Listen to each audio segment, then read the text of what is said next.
Meow, meow, meow, meow, everybody, I'm Cantonese Cat. Hey everybody, Cantonese Cat here.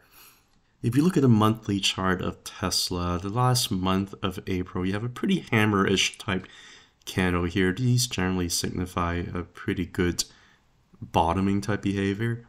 You know, last time I see something that drastic, like a good hammer. I mean, this one didn't really work out because it's the beginning of a bear trend.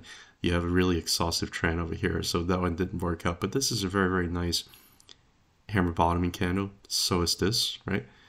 Signifying pretty important hammer bottoming behavior.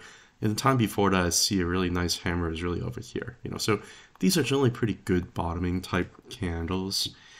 And I think there's a strong possibility why the bottom is in. I'm going to try to go through this, a little bit as to why I think that is the case.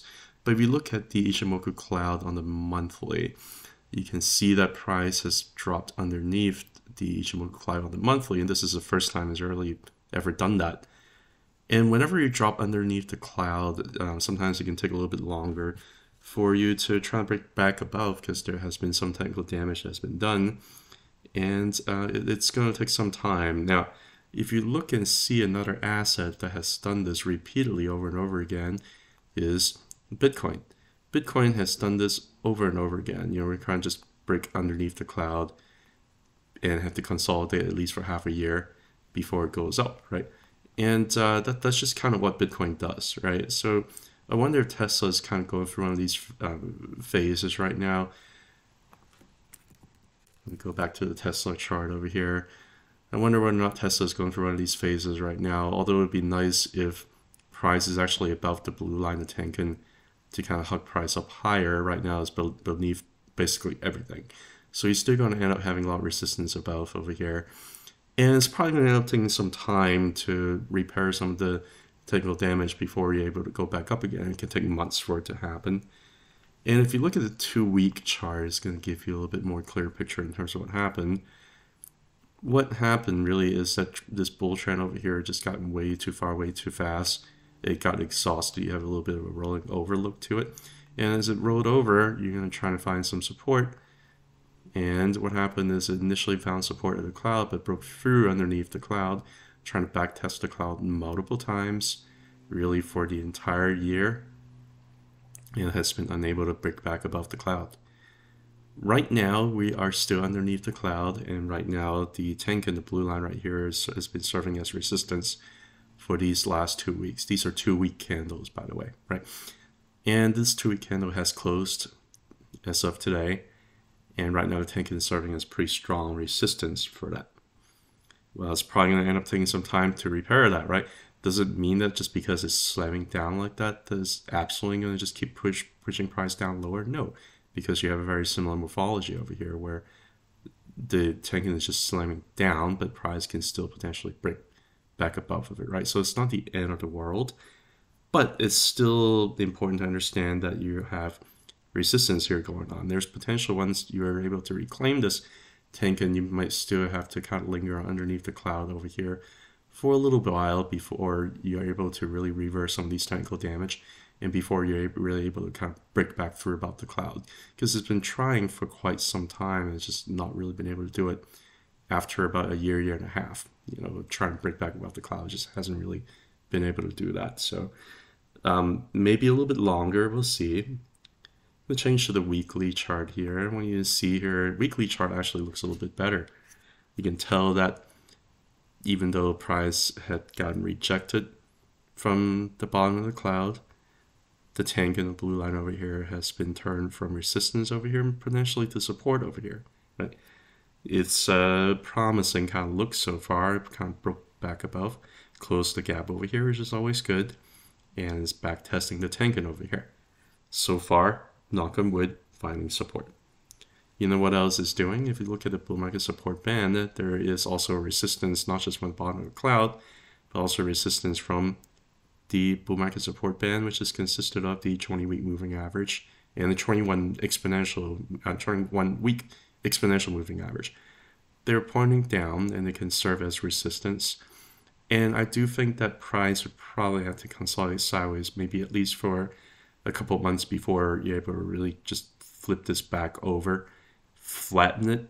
You know, if it goes sideways, you're able to kind of flatten out the 20-week moving average before you're able to flip back over to make it turn from resistance to support before going up higher. Now, if that is happening, that process can take months. Like this happened over here, it took months before you're able to really break back above, right? And another similar stock that has gone through a very, very similar thing is PayPal. You see that it was negative sloping down, down, down, right? Initially surface resistance, eventually able to kind of break back above. And even as you break back above, it has to turn the Bollinger support band flat for at least a couple months before it's able to really truly reclaim the Bollinger support band and turning into support, right?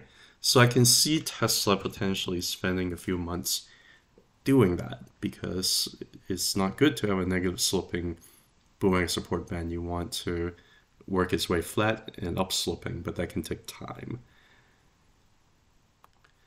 Now, one good thing about Tesla is that even though the Ichimoku cloud is resistance above, a few months from now, a couple of months from now, the cloud's actually going to be very thin.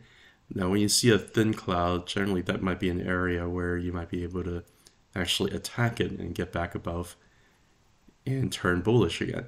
But again, it can take months for that process to happen. I don't really anticipate to see that happening right away. Now, if you look at even a smaller time frame, look at the two-day, you can see that there are some bullish micro changes, if you will. For example, I think it's trying to make a little bit of a higher high here compared to these lower highs over here, and it's trying to make a higher low over here, finding these Tenkan and Kijun for the 2-day chart here as support to potentially push up and back test and retest the cloud again, right? So there are some pretty bullish development here on a smaller time frame, and again, you can see that the Tenkan and Kijun cross has happened. So if you look at microscopically, you can see a lot of these kind of more bullish things happening. If you look at the daily chart, you can also see like a little bit more bullish things happening. How when trying to back test the top of the cloud, when inside the cloud and trying to get pushed above the cloud, not able to do that, but end up just going sideways here for a couple of weeks here. Broke underneath the cloud, but got back inside. So there's some positive development that's happening by using the Kijun, the red line over here, support and push price back up, right? Right now, it kind of back tested the bottom of the cloud. So on the daily time frame, actually seems to be turning more positive here. But again, it could go sideways, try and break through above the cloud, and kind of back test the cloud here a little bit, go sideways, and reset some of the technicals on a longer time frame before going up. Now, I'm going to go back to the monthly here. I'm going to show you again. I think there are some positive things that are happening, but it can take months to repair the structure. I also think that this is a very important local bottom, and I can show you why I think that is the case.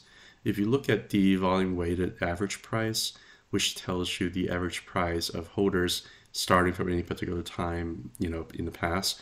So for example, if I click the anchored version over here at this bottom over here in 2019 in June, and then just kind of track in terms of what the average buying price, what the average holding price is for holders, you can see that usually these lines, if you're choosing them anchored from an important pivot point, you're going to see that this can potentially surf into pretty important support or resistance level. Right now, I guess over here it serves as support over here once, but really like support over here once and twice, right? Guess what happened with the past cycle if I do the same volume weighted average price VWAP from the IPO bottom? It basically had the same behavior. You back tested it once and back tested it twice, right? Both of those end up passing, and you have very, very similar behavior over here. So I wonder whether or not we have already, truly bottomed, just because there are a couple of similarities from this cycle as well as to the last cycle. Now, part of the reason why I also think that's going to be a little bit longer before we can really truly turn this whole thing into bullishness again. When price was here, I was looking at the Bollinger Band. I was like, you know what? It's underneath the 20-month moving average. 20-month moving average is pointing down. There is a strong chance that it could potentially backtest the lower Bollinger Band down here. I actually thought that at some point it might have gone to like the 130s or even the 120s. But no, I think it found demand right around the zone over here. It didn't even really quite let it touch the lower Bollinger Band before it had a strong wick bounce back up. So I think we're done testing the lower Bollinger Band, to be completely honest with you. Although we still have a negative sloping 20-month moving average, which is not a great look, But Tesla has done this before. It always looks like it's going to roll over until it doesn't, right? It always looks like it's going to roll over until it doesn't. It always looks like it's going to roll over until it doesn't. So it might be one of those times where it just looks like it's going to roll over, but it just doesn't. It's just a part of the personality for Tesla. And I don't think it's that big of a deal. And if you are trying to turn this 20-month moving average upwards to signify a trend change, this is a 20-month moving average, right? So you're going to look at 20-month period to see kind of where it's going to end up potentially becoming flat, right? So 5 over here, 10, 15, 20, right? So right now it's still counting a lot of these kind of bearish candles over here. And if you're able to continue to consolidate price sideways, and as time goes on, these candles are going to stop being counted for the 20-month moving average because it's a moving average, right? Then you're going to have this potentially turning flat, and then you're going to end up having a chance to attack it and backtest it, potentially use as support and go back up higher, right? But that process can take months to happen. The last time it did not take months to happen, but this is generally a little bit of an anomaly. You have, October 2019, you have a very positive, type of catalyst, just end up pushing price up like higher, bam, bam, bam, just end up expanding the Bollinger Band up like crazy. We don't necessarily anticipate that to happen this cycle. And the normal behavior for this look, and again, Tesla is not a normal stock, but the normal behavior for this look is for it to consolidate sideways for a few months, maybe even try to backtest the 20-month moving average a little bit, failing, but didn't go down that far, and then eventually you're going to conquer it as it flattens and flip it from resistance to support and push up higher. We're not quite there yet, unfortunately. And that's just the reality of it, Now, what other thing am I going to pull up here? I'm going to pull up the on-balance volume and tell you one thing. What I'm going to tell you is over the last 6 or 7 months, even though price has been going down, the on-balance volume actually is going up. If you count the volume bars over here, you actually have a lot of strong green volume bars over here, but price ended up going down anyway. There's a little bit of discrepancy between the on-balance volume, which has gone up, versus price going down. Actually, this means that a lot of bullish energy is building up because it doesn't make sense. And there's actually a lot of secret buying pressure that is there, even though price has gone down a lot. And eventually, these kind of bullish divergence is going to play out. It's been going for about half a year already. Now, don't get me wrong, price usually could go down on bullish divergence for a long time, but this bullish divergence is pretty strong and it's been building up for quite some time, right? And you can also see the same divergence over here on the weekly chart too. I'm going to pull up the same thing. You can see that the unbalanced volume has just been kind of going up, and price has just been kind of going down. This is a very, very strong bullish divergence. And if you look over here on the weekly chart, this almost looks like it's been going on for almost a year now. So a lot of these kinds of bullish divergences are playing out over here with unbalanced volume and price. So I don't think this is necessarily sustainable. Now, I'm going to show you a marker, a indicator that I absolutely hate and I normally would never show. But I'm going to show it anyway because it supports my cause. Generally, the weekly MACD is a delayed indicator. I hate to use the weekly MACD. I hate to use MACD in general, usually it's delayed, but I especially hate the weekly MACD because it's generally really delayed. But in this particular case, for Tesla, it actually seemed like it marked the bottom pretty well when you have the weekly MACD cross to the bullish side, right? You looked like we're just having one just now. We had a bullish cross. So if you're the MACD kind of guy or gal, you have your signal right here that things could potentially turn more bullish from here on out. Now, even though I do hypothesize that things are going to go sideways here for a few months before building up some bottoming behavior and reversing the trend before going up higher, it's going to be a potentially a painful process where price just can kind of go sideways. And people are used to Tesla doing these like V-shaped things. You probably don't remember like sideways for years. I mean, these things can happen sideways for years. These things could happen. You're already gone sideways for years. What's another couple months to a few months going sideways, trying to build up some bottoming behavior before going up again, right? If you're patient enough, it depends on who you are. If you are an investor or if you are a trader. Generally, if you look at these kind of dojis, by the way, like usually it can signal a trend reversal, right? But anyway, if you are an investor, then why does it matter? Because the overall greater trend has been going up, right? If you're into the whole Elliott wave theory thing, and I've basically shown this on X before. This is a quarterly chart. I really do think that what Tesla has been doing is very simple. You basically have, if you believe in Elliott waves, of course, you basically have been doing this whole thing over here, where it's forming a 5-wave impulse followed by an ABC correction over here, followed by, sorry, it's not perfect, followed by another 5-wave impulse,